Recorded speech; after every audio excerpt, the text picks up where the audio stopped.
Hello and welcome to another episode of Sustainability in Your Ear, the Earth911 Podcast.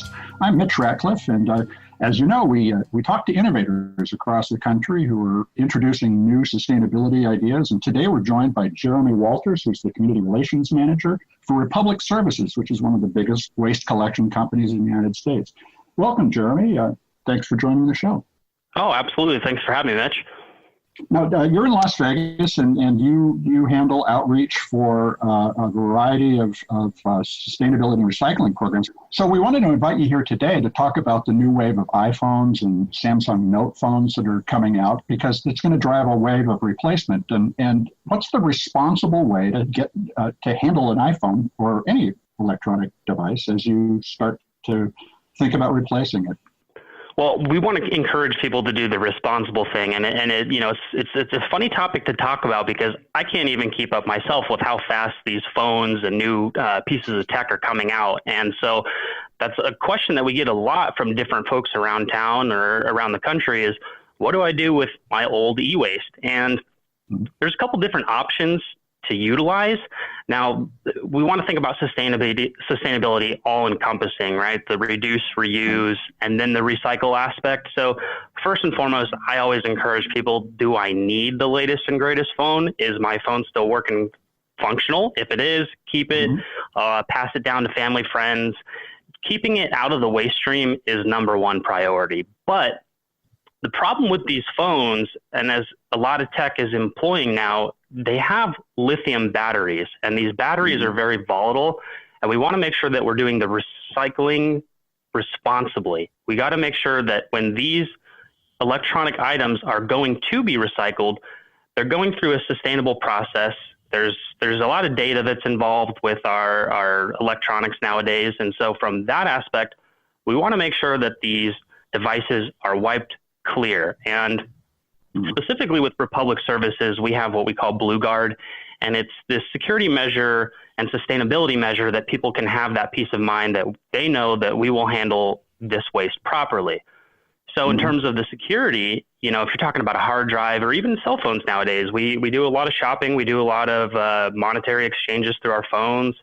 There's a lot of information that's potentially held on these phones, and while we may be deleting or wiping a phone on our end, doing a system refresh, surprisingly, a lot of data actually is still housed on these electronics devices. And when we send them off to our 7 different facilities throughout the United States, we will wipe these a minimum of 7 times. So that's Department of Defense standards to ensure that there is no data left on these devices. No data breach can happen. Now, if these things can be refurbished, then we will refurbish electronics devices and ultimately put them back out in markets. We really want to encourage people to leave them outside of the recycling bin because that does pose safety risks to employees. Well, let's talk about that because I know that lithium batteries can actually cause explosions when compressed in the waste processing cycle. So workers can get hurt and fires can start. Talk about what you do with a lithium battery device.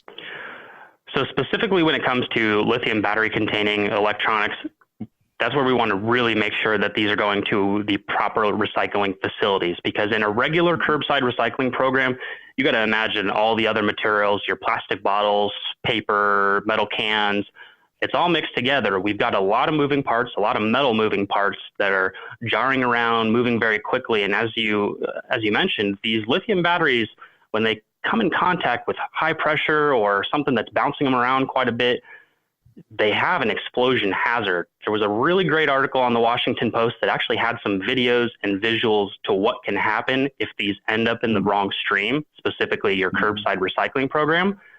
You got to imagine that if something's got an explosion hazard, potential to catch fire, the recycling center is probably one of the worst places for it to be. Like I mentioned, all your paper products, that's a huge fuel source. The fire potential in a recycling center is just massive. So when we make sure that these lithium battery containing electronics go to a specific electronics recycling facility, they're going to dismantle this entire device and pull out all the components that can be recycled. And these lithium batteries will remain separate and safe so they don't get caught in machinery and explode and potentially hurt somebody.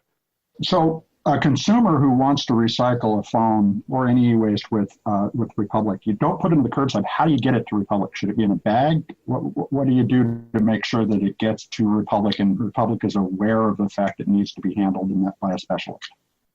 So we have a few different options. If we're talking simply a resident that's got one or two devices, we have some really convenient mail-back programs where you can call up your local provider, your local Republic provider, and we can ship you a pre-paid postage box where you can pack up your iPad, your phone, your computer, whatever it may be that you want to recycle, and you can send it to us via mail.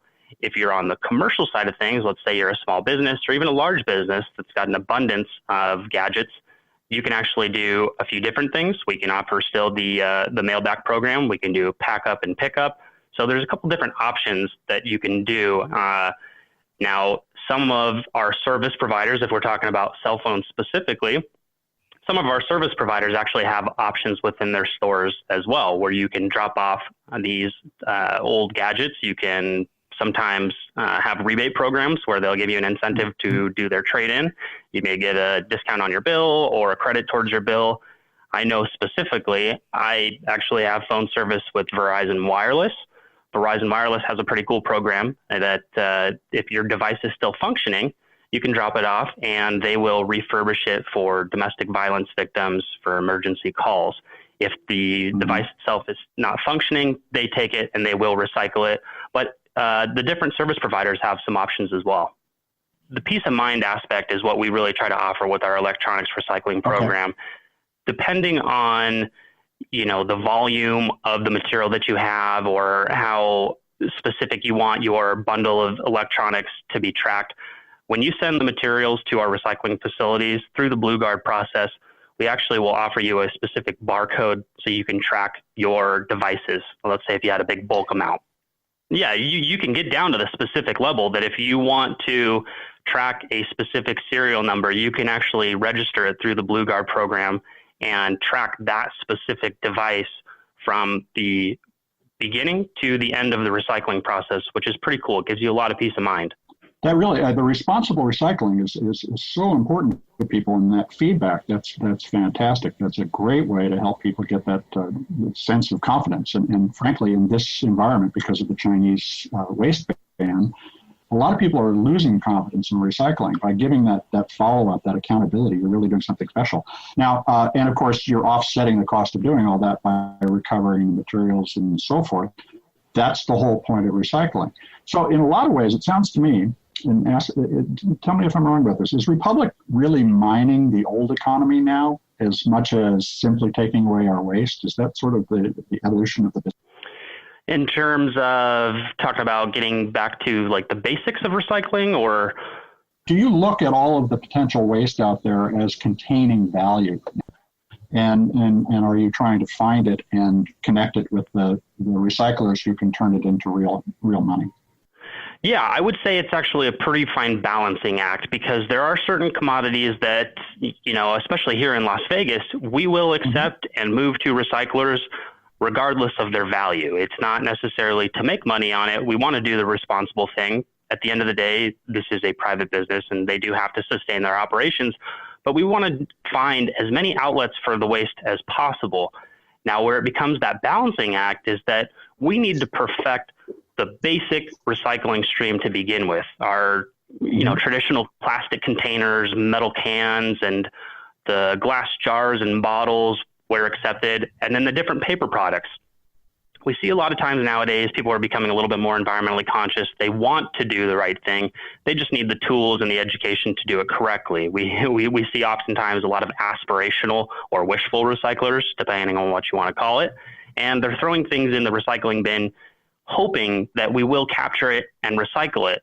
But we need to understand the potential implications of throwing the wrong materials in the bin, because if we throw the wrong materials in the bin, depending on their composition, they could potentially ruin other recyclables or make the recycling process difficult or inefficient, and we're not capturing as much as we can.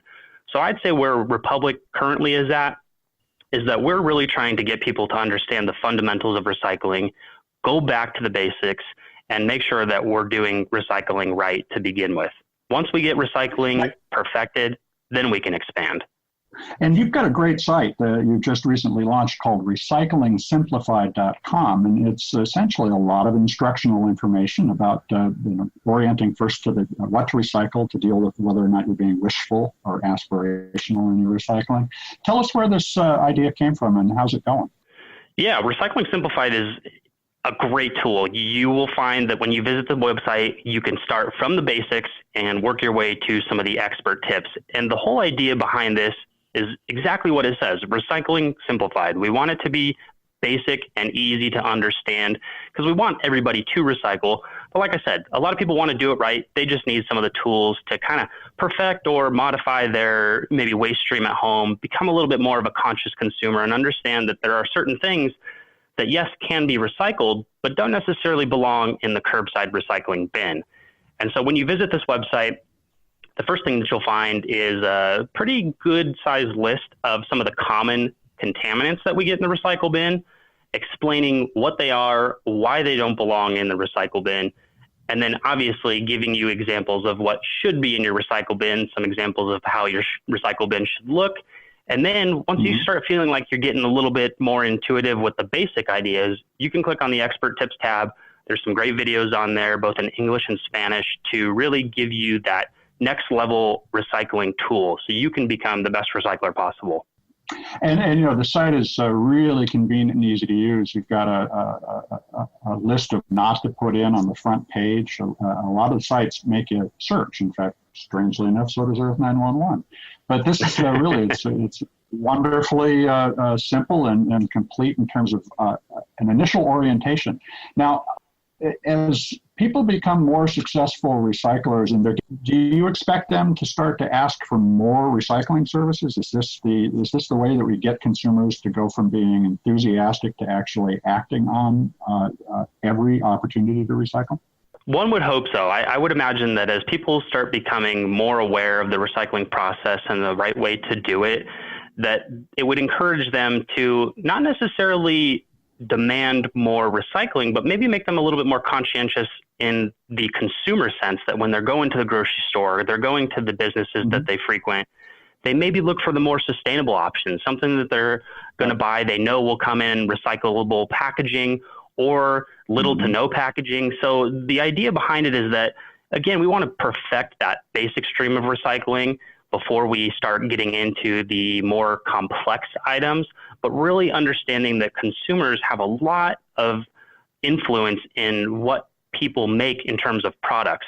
People vote with their dollar, and what we want people to understand is that you are one person, but you are one more person towards the cause. If you think that you're one person and you don't make a difference, then you don't make a difference. But if you think I'm one more adding to the solution, then that's the step in the right direction. Well, it's great to see Republic Services supporting that and helping consumers make those decisions. Jeremy, thanks very much for joining us on Earth911 Sustainability in Your Ear. We hope you'll come back and talk with us again. Oh, thank you for having me. I look forward to it anytime. This is Sustainability in Your Ear. I'm Mitch Ratcliffe. Thanks for listening.